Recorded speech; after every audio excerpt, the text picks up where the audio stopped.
क्या आपके साथ भी ऐसा होता है कि जब आप इलेक्ट्रिक बाइक चलाते हुए रेस देते हैं तो डिजिटल मीटर पर बैटरी की परसेंटेज या बार्स अचानक से नीचे गिर जाते हैं और जैसे ही आप रेस छोड़ते हैं तो वो दोबारा ऊपर आ जाती हैं?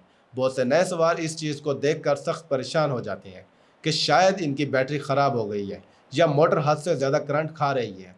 हकीकत में ये कोई ख़राबी नहीं बल्कि बैटरी की दुनिया का एक बहुत आम साइंसी अमल है जिसे तकनीकी ज़ुबान में वोल्टेज चेक या वोल्टेज का ड्रॉप होना कहते हैं। इसे समझने के लिए आपको मीटर के काम करने का तरीका जानना होगा। ज़्यादातर इलेक्ट्रिक बाइक्स का सस्ता डिजिटल मीटर दरअसल बैटरी की असल कैपेसिटी नहीं बता रहा होता बल्कि वो सिर्फ बैटरी का मौजूदा वोल्टेज बताता है। जब आप अचानक रेस देते हैं, बाइक पर डबल सवारी बिठाते हैं या किसी चढ़ाई पर चढ़ते हैं तो मोटर को पहिया घुमाने के लिए एकदम बहुत ज़्यादा करंट यानी एम्पेयर्स की ज़रूरत पड़ती है। जब बैटरी के अंदर से इतनी तेज़ी से और इतनी बड़ी मिकदार में करंट खींचा जाता है तो बैटरी का अंदरूनी प्रेशर यानी वोल्टेज आर्जी तौर पर नीचे गिर जाता है। चूंकि आपका मीटर सिर्फ वोल्टेज की बुनियाद पर परसेंटेज दिखा रहा होता है, इसलिए वो भी फौरन नीचे आ जाता है और जैसे ही आप रेस छोड़ते हैं मोटर करंट खींचना बंद कर देती है।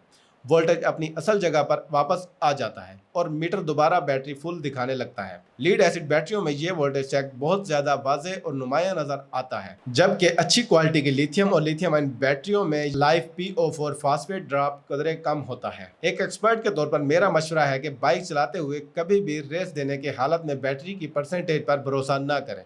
बैटरी के असल और दुरुस्त परसेंटेज जानने का वाहिद और सही तरीका यह है कि बाइक को रोकें, रेस मुकम्मल तौर पर छोड़ें और 10 से 15 सेकंड इंतजार करने के बाद जो रीडिंग मीटर पर आएगी वही आपकी बैटरी की असल चार्जिंग होगी। ताहम एक बात इंतहाई गौर तलब है कि अगर रेस देने पर आपकी बैटरी का मीटर 100% से गिरकर सीधा 20 या 30% पर आ जाता है और साथ ही बाइक बंद होने लगती है तो ये नॉर्मल वोल्टेज चेक नहीं है। ये इस बात की वाज़ेह निशानी है कि आपकी बैटरी के अंदरूनी सेल्स बिल्कुल कमज़ोर हो चुके हैं, इनकी इंटरनल रेजिस्टेंस हद से ज़्यादा बढ़ चुकी है और अब बैटरी तब्दील करने का वक्त करीब आ गया है। इलेक्ट्रोमाइंड का मकसद आप तक सही मालूमात पहुंचाना है। ऐसी मजीद मालूमात जानने के लिए हमारे साथ जुड़े रहें।